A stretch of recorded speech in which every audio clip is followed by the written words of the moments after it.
Strategi pencegahan radikalisme di era digital. Anggota kelompok: Afif Iswudin Haris, Rizka Febrianti Wahyuningsih, Nur Asia M. Alawi. Pengertian radikalisme.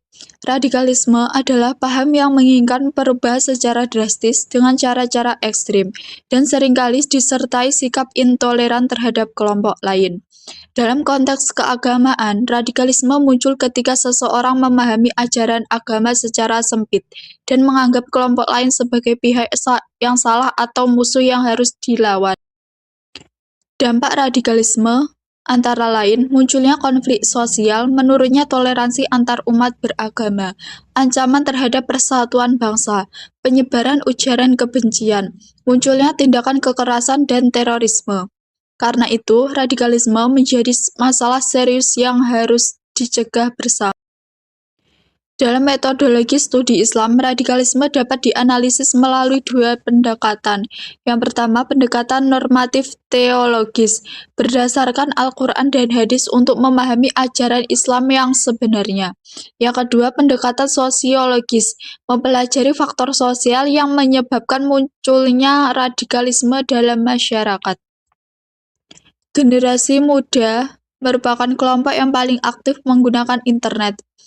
Risiko yang muncul antara lain mudah menerima informasi tanpa verifikasi, terpapar konten provokatif, terpengaruhi narasi kebencian, mengikuti kelompok ekstrim di dunia maya.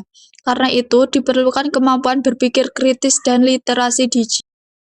Studi kasus nyata, radikalisme di era digital. Berikut ini contoh kasus nyata radikalisme di era digital.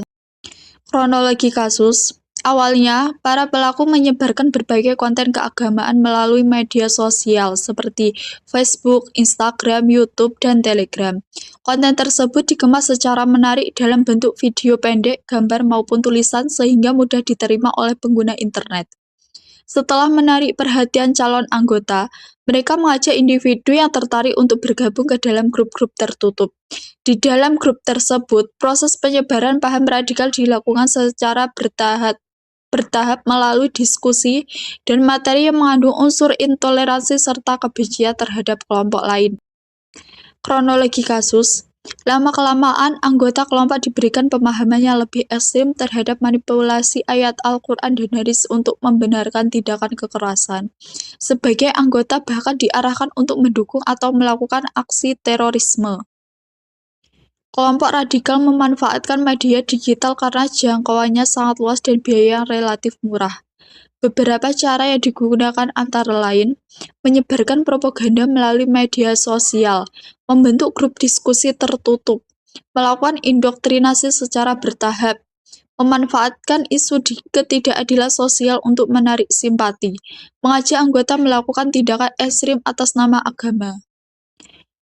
Kasus ini memberikan dampak yang cukup serius, yaitu meningkatnya penyebaran paham radikal di kalangan remaja, menimbulkan rasa takut dan ketidakamanan di masyarakat, merusak persatuan dan kerukunan antar umat beragama, mengancam stabilitas keamanan nasional, menghambat terciptanya kehidupan sosial yang damai dan harmoni.